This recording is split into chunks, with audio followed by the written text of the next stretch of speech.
Thank you for watching the Rainbow and Bloom channel. I'm Melissa, and I'm really excited today because I have a guest on my show, which I've never done before, and her name is Sarah. And Sarah and we follow each other on Instagram.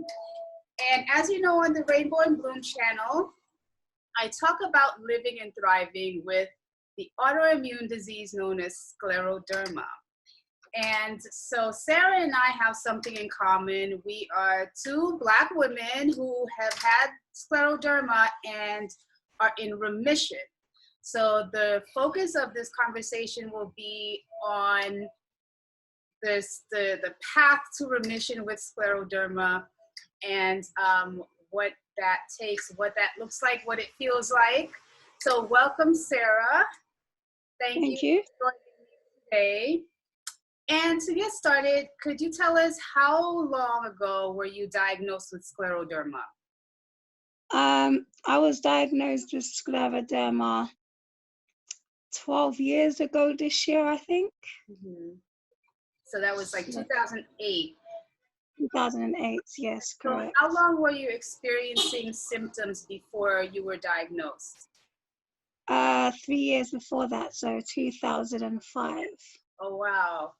So what were your first symptoms that you can remember? Cold fingers. Right. Yeah. So that was unusual for you, or? I mean, it wasn't unusual to get cold fingers because it was winter at the time. And I was outside and we were doing outside activities. Yeah. And so, yeah, it wasn't, I think what was the worrisome part of it was the fact that my fingers started to turn numb. Right. And that had never happened before. It was a feeling I hadn't experienced, and it was strange. Yeah. And when that had happened, I don't know, I just thought that it was a good idea to put my hand on the heater. And that was a complete mistake because my fingers started frostbiting. Yeah. And that pain was such a horrible pain, coupled with the fact that you're cold from the outside. It just was something that I wouldn't want anybody to experience, to be quite fair. And so even when that had happened, it still wasn't something that I would, you know, run to the doctor about or run home and tell people about. It was something that happened and I forgot about it. Yeah. Yeah. I had that experience too, yeah. Do you have kids? No, I don't have kids. It's me. Okay. Yeah, one of the first symptoms, my symptoms started internally. I could feel different. Like I felt sluggish and like my body, like I started expanding. I didn't know why. I had the same activity. I ate the same, but my body just felt really weird.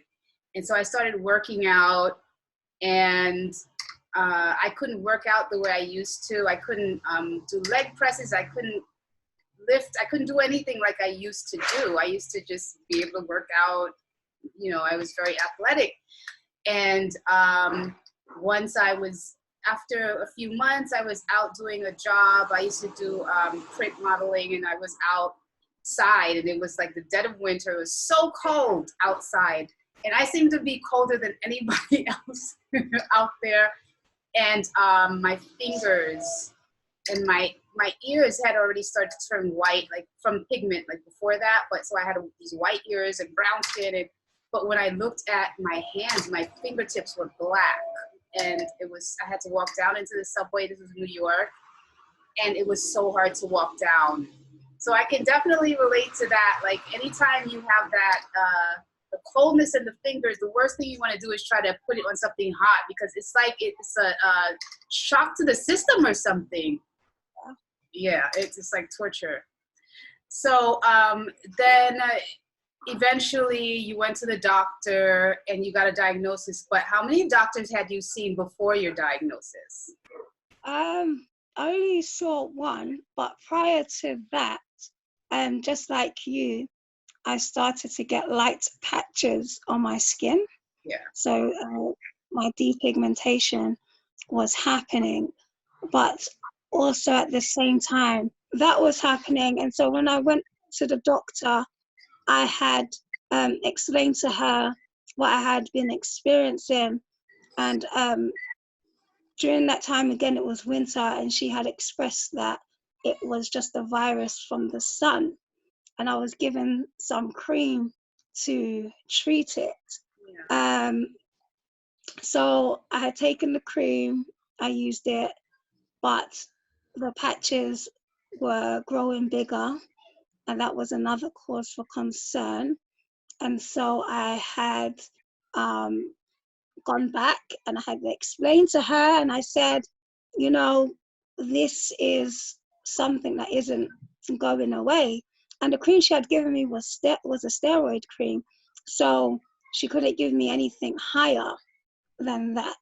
And so I just expressed that, you know, this is something different. And I think also she saw that my eyes were puffy and my hands were swollen. Yeah. Because from when I wake up in the morning right throughout the day, my eyes wouldn't go down. And so when she had seen that, that's when she referred me to a vascular surgeon. And probably about a year or so after that, I was diagnosed. So it took about 3 years, I think, in total for diagnosis. But it was just the one doctor that I went to. Okay. Yeah, that's good. You at least had somebody who was like seeing how this thing was progressing in you. Yeah. I had the opposite, because I would go to a doctor and they would tell me I was fine. They'd do like tests. I had always had these tests. They tested to see if my kidney was functioning. And one doctor, she had me collect urine, had to take the ureter, like all kinds of stuff. I went from doctor to doctor because my doctors would tell me, oh, you're fine. I had a lady doctor tell me that the spots I was showing her on my hands were normal. She said, oh, look, I have the same thing. And I was like, no, that's just a little dot. This is very different. It's on my feet. It's on my knees. It's on my, this is not the same. So, but that's good though. I think that's kind of unusual. But just that security of having somebody track, because I didn't have that at all. That was part of the frustration for me. But so after you were diagnosed, did that give you a sense of like, I don't know, like calm, or how did that feel? Not calm at all, because it wasn't very known. The doctors told me, well, we don't know much about it, so as you're learning, we're learning too. Yeah. So that didn't make me confident at all. It was almost like I was about to be the lab rat. Yeah. And I didn't feel, the one place I was supposed to put my confidence in wasn't giving me what I needed. Yeah. And so I left kind of like, okay, well, you don't know what it is too much. I don't know what it is as such. What you've told me makes no sense to me because it's all foreign. All these words I've never heard of. You're not sure, life expectancy. You're just not aware. And so we're just two blind mice, right, in the whole thing. So that kind of left me in a place of, okay, what next? Yeah. So yeah. I think that's a common experience that we're basically teaching the doctors. And the irony is, a lot of times, if you find something out from somebody else who's had some level of success, it's something that they don't know about, they doubt it anyway, because they haven't seen it in a book or whatever. But we have to treat ourselves and teach ourselves. So it's Yeah. kind of ironic. Yeah. Sure. Yeah. So how did that affect your work? Were you ever disabled or anything like that? So at the time, I think I was attending university. I think I was in my first year of university and I wasn't able to complete it. I dropped out because as soon as it was almost like as soon as I was told what it was that I was dealing with, it's almost like it came out with vengeance. And so my health started deteriorating rapidly. Yeah.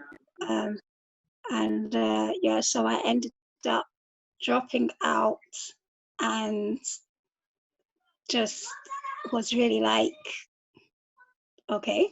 What now? Like how, yeah, sort of thing. And to what extreme is this thing gonna go to? Right. Because there was nobody that I could call and say, hi, you know, you've got scleroderma, what do I expect? Right. You know, what should I expect? What things should I look out for? Okay, I'm dealing with this. How did you overcome it?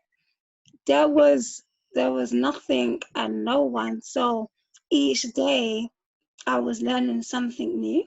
Yeah. And each day I had to carry the burden of the unknown.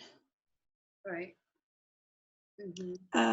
So that was difficult. That was difficult. Yeah. So did you ever go into the work world after this, or how is that? How has it affected? How did it affect your life then, and how have you been able to cope? And how has it affected the life that you have now? Okay, so I was, I think, 19 when I was diagnosed. Mm-hmm. And you know, 19, like your early 20s is the time of your life. You're supposed to have a good time, make all the mistakes you want to make in the world, you know, and enjoy yourself. So I couldn't do that because of my health. So I think about maybe 3 years or maybe 4 years after I was diagnosed, I went into work. And I was apprehensive. I was apprehensive because I looked different. I was apprehensive because I'm not somebody that grew up dependent. So I wasn't relying on people. I was independent. I did things myself. And so coming into a workforce, it almost felt like I had to explain why I was a particular way or what happened to me, kind of a thing. And so that really gave me quite a bit of anxiety. However, the working environment wasn't too bad. Like I think once people got past the fact that I looked different and the fact that, okay, I clearly have a health condition, it was like all they could see me was for my vibrant personality, my happy-go-lucky attitude. And so once I got past that, everything was plain sailing. So like they would make adjustments for me at work, like I'd have a better chair or like equipment to use for my hands so that my work was made easy. So that was fine. I started as full-time, but the stress of leaving home early, and I drove to work. So the stress of leaving home early, getting stuck in traffic, doing a full day's work, getting back in the car, through rush hour again, back home, bedtime, do it all again. I think I used to wake up like 4:30, 5 o'clock every morning. Yeah. So I went into part-time after that, and which was still fine. I think I did 4 hours a day. Yeah. But it was still quite a lot. I guess I wasn't ready. I think I rushed myself back to readiness. Yeah. And so it started to take a toll on my health. I was fatigued a lot. I was finding myself not coming to work often anymore because I physically just couldn't move. My body would ache. I just put my body under a lot of stress, and I wouldn't say I felt guilty. I felt like they couldn't understand, or they felt like maybe I was exaggerating. Because I think if you say to someone, oh, you've got cancer, it's different. Everybody kind of understands, okay, what comes with having cancer to a certain extent, or, with a common cold. To a certain extent, everybody has an idea. But you say someone, oh, I have scleroderma. Okay, what's that? Yeah, and they have no frame of reference for it. Yeah. Right, and then you try to explain it, and even your explanation doesn't give it justice because it's different all the time. Right. And so I kind of felt like I was becoming a burden. Yeah. To them. Yeah. And at the same time, during that period as well, I think there was a period where I think during the month of September to October, I normally have like a lot of hospital appointments. And so like every other week I was out of work, going to a hospital appointment, and I'll bring in valid letters, and there would always be this kind of energy like, oh, you're at it again, kind of a thing. And one time, I think in the morning, I had called to say I wasn't coming to work because I had chest pain, really, really bad chest pain, and only to find out that I actually had pneumonia. Oh. So when I'm sending work like, oh, I can't come in because, this is what I have, it was kind of like, you're at it again. Like, you're not really. And so I just had to make the decision to just hand in my resignation and say, you know what, my health is more important, so I left to focus on health. Yeah. A lot of that is very familiar, that feeling of guilt, feeling of being a burden, and just kind of like almost, for me, it was like embarrassment, like, this is real, but I know you don't believe me. So it's like they're looking at, that they're thinking full of crap, Like one time I had to call out because I couldn't walk. Like my feet, like the tendons or something would like freeze up on me, and I would not be able to walk at all. And so I had to call out, and I had heard myself telling my boss, I can't come because my feet won't move, like nobody has an understanding of what you're talking about. And then the brain fog. Did you have like mental fog or anything like that? Like where you couldn't like think clearly? I'm not sure, because I have had some like I go through phases where I don't remember certain things. Yeah. And I never used to do that. Yeah, there's so much happening to you, so much to keep track of. It's but I didn't.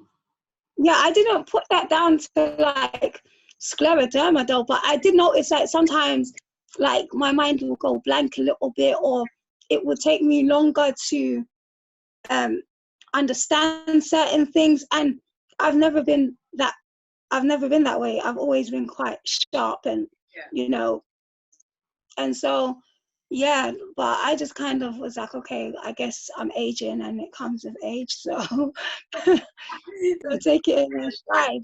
No, no, yeah, that's definitely part of it. And I really remember like sitting there, even in the middle of a sentence, not being able to finish because I'd lose track of what I was saying. You know, Yeah. that is very common.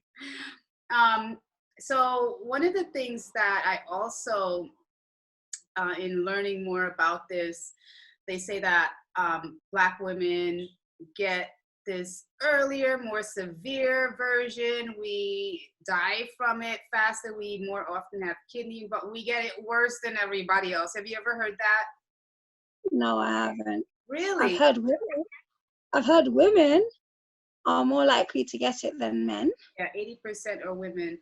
But Black women, we tend to have the diffuse version more often, and the more, you know, get more severe symptoms, and it occurs in us earlier in life. That's what they say.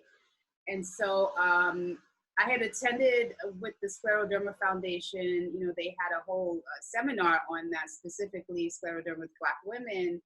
And well, I guess since you never heard that before, it's not an issue, but I was going to ask you if you ever felt like a particular pressure or more concern with what was happening to you because of that, because of the statistics, but apparently not. So I'll skip that question. So what did you do? Is there something specific that you did to manage your scleroderma that led to your remission? And how long have you been in remission? I've been in remission probably going on 4.5 years now. I think if my numbers are correct. So how did I do it? Family support.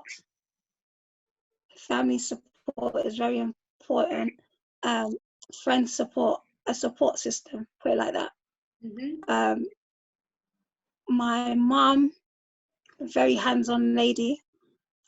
So anything I needed doing, she was always there. My siblings too, always there on hand. And that helped a lot because that reduced the stress I was putting on myself, on my body, on my mental, you know, all those kind of things. So that helped boost my recovery. And also, what also helped as well is the fact that nobody treated me any different. Like, they didn't treat me as though something was wrong. Like, yeah, we know that this is not the Sarah we're used to, or this is not the Sarah, you know, that we've known all our lives or for X amount of years. But that's not to say that you are not still you. And that doesn't mean that we're going to treat you like a stranger or somebody we just met. Yeah. And so one thing about me is I've never been one to just kind of sit down and not do anything. Yeah. So I would always try and do something. But the moment they'd see me struggling, it's like, let me help you. Yeah. Let me assist you. And even, you know, sometimes to the point where I was never made to feel guilty for asking for help. I was never made to feel like I was bothering them, or, you know, what I was asking was too much. I was never made to feel less than a human being. I was never made to feel less than who I am. And those things helped because in my life, you know, I think society kind of teaches us by default that to be vulnerable is to be weak. I say that all the time. I just said that to somebody last week. Yes. Yeah. Yeah. And so I've always considered myself to be strong. Yeah. Like, weakness, nah, like mentally strong, physically strong. I've always considered myself to be. And so scleroderma completely stripped me on that. It makes you very Completely, humble. Yes. very vulnerable. And I was ashamed to be, you know, I felt ashamed to ask for help. And then one day it just occurred to me, like, do you know how much strength it takes to be able to ask for help? You know, do you know how much strength it takes to be able to swallow your pride and say, I need you?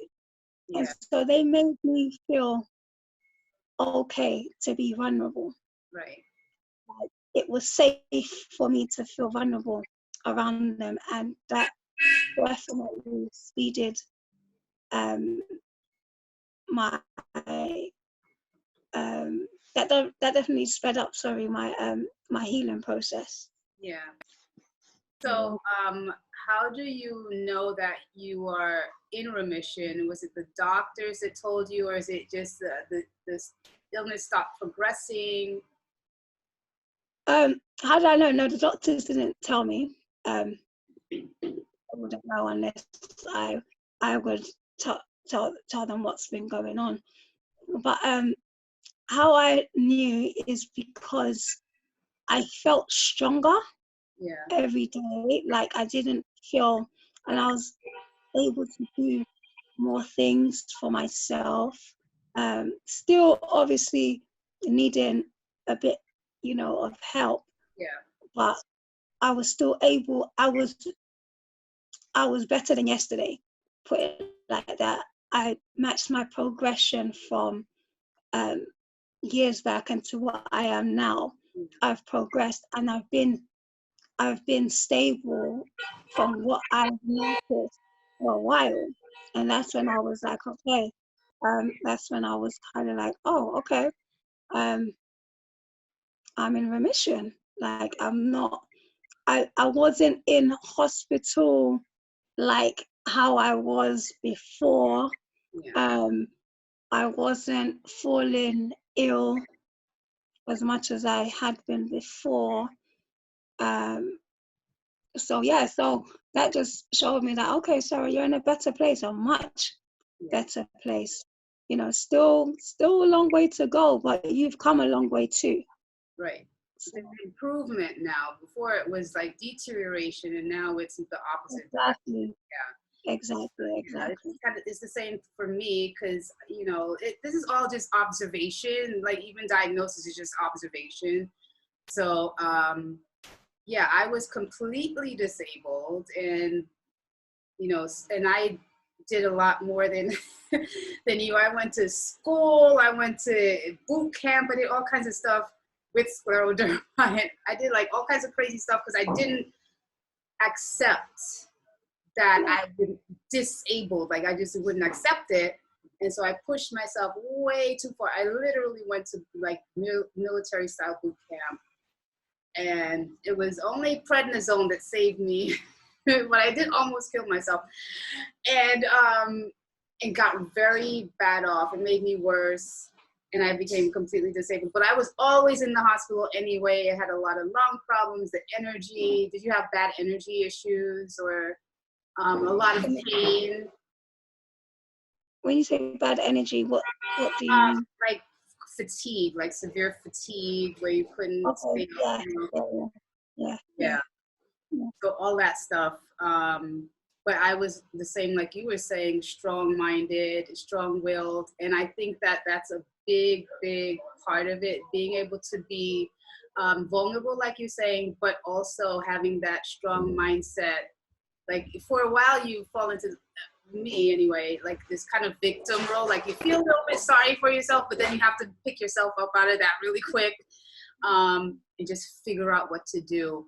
And so I think that's a big part of being able to come to a place like this where you're stable. You're still going to be stuck with some things, you know, like my hands or, you know, whatever, skin issues, whatever's involved internally that might be permanent, but at least it's not progressing, right?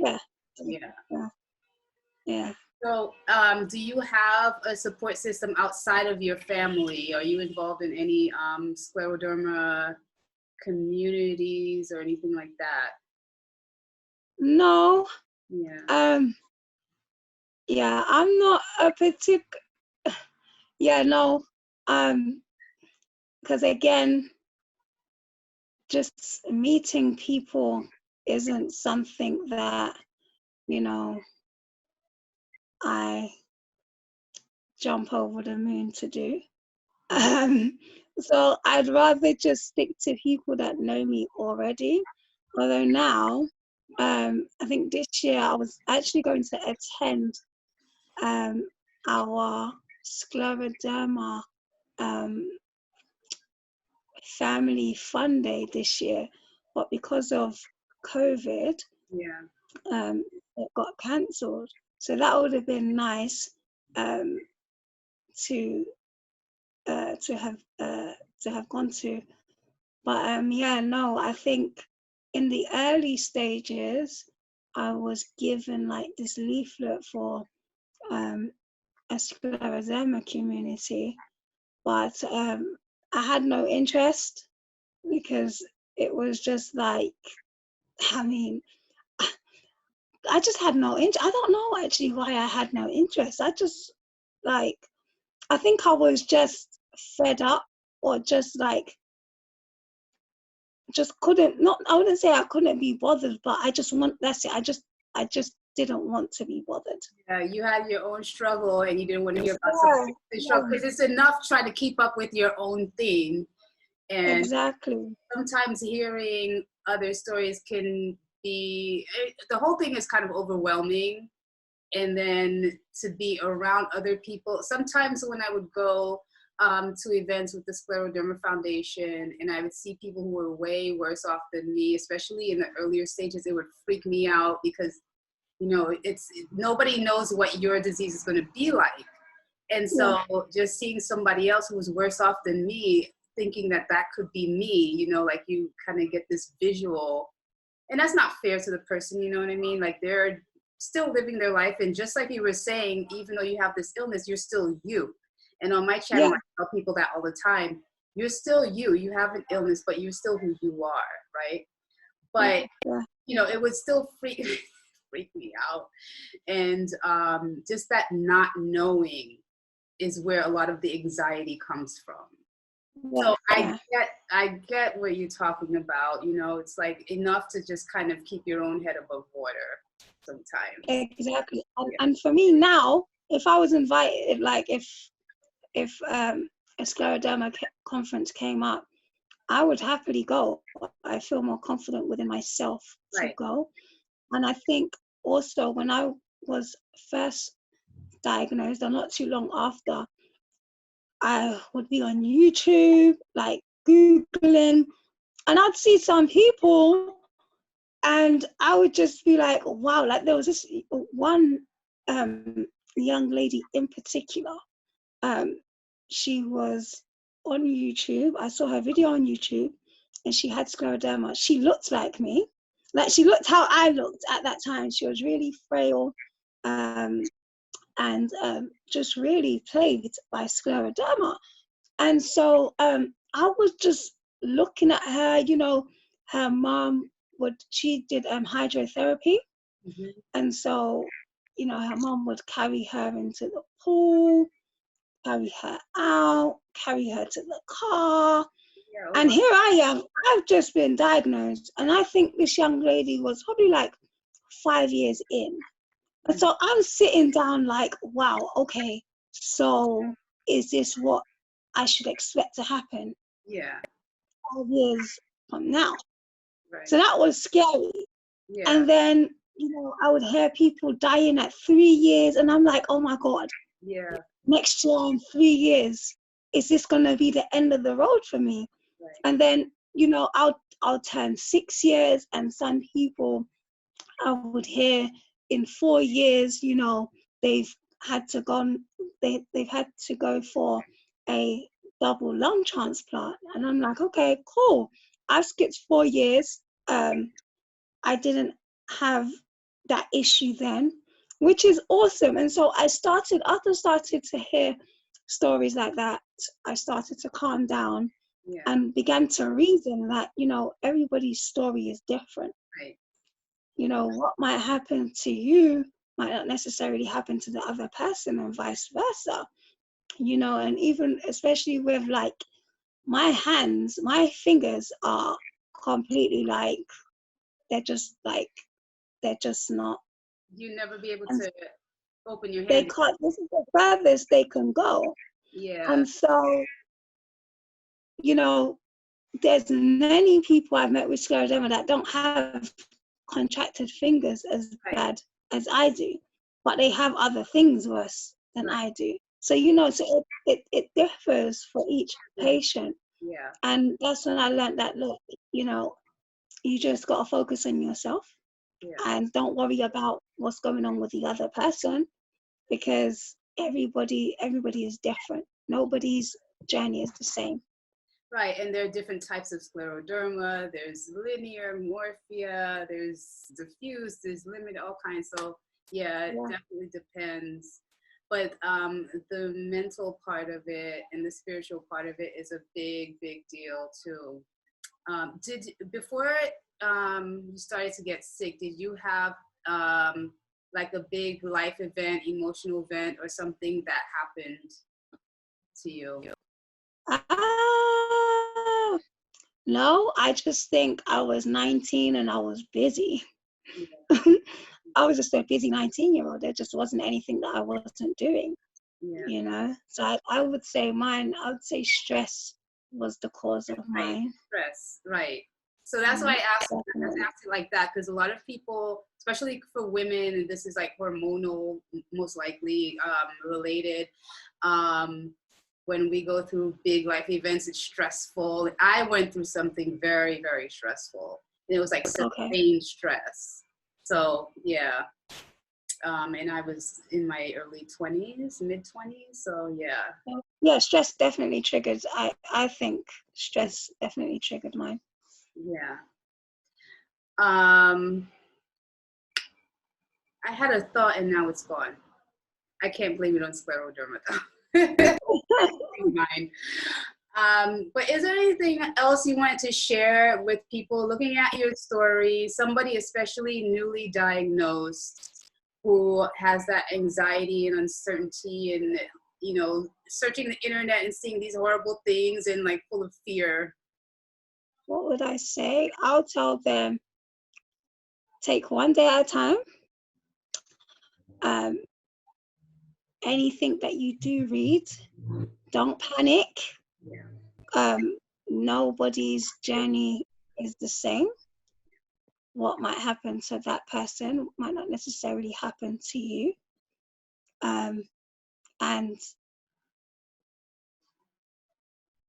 those of your friends that you can trust, keep them close to you. And yeah, rally around your family as much as you can, because that support system is a big deal, and not many people are favored in that way, you know. Yes, that was the one thing that stuck out to me when you told me about your family and the support and not having to feel guilty.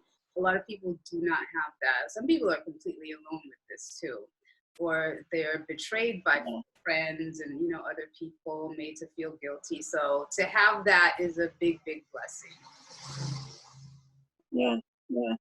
And so yeah, that's what I would say. And also, if you want to have a conversation, send me a message on my Instagram at me and Sclero, and I'll be happy to talk with you and, you know, just help you out, be a shoulder to cry on, if you like. Thank you for that, and I'll put on the video your handle for Instagram. Well, I think that's it, Sarah. Thank you so much for talking with me. Thank you for offering to talk to others. You're definitely going to be an inspiration to whoever sees this. It is possible for this thing to stabilize and you can go to living as normal a life as you can. And you're still who you are, still who you always were. You just have a new challenge. And it can actually make you stronger in a lot of ways. You realize things about even yourself that you didn't know before. So that's the goal. Sure. Yes. Sure. Okay, Sarah, thank you so much. Have a good night. And I will see you on Instagram. Okay. Take care. Thank you. Take care. Bye. Bye.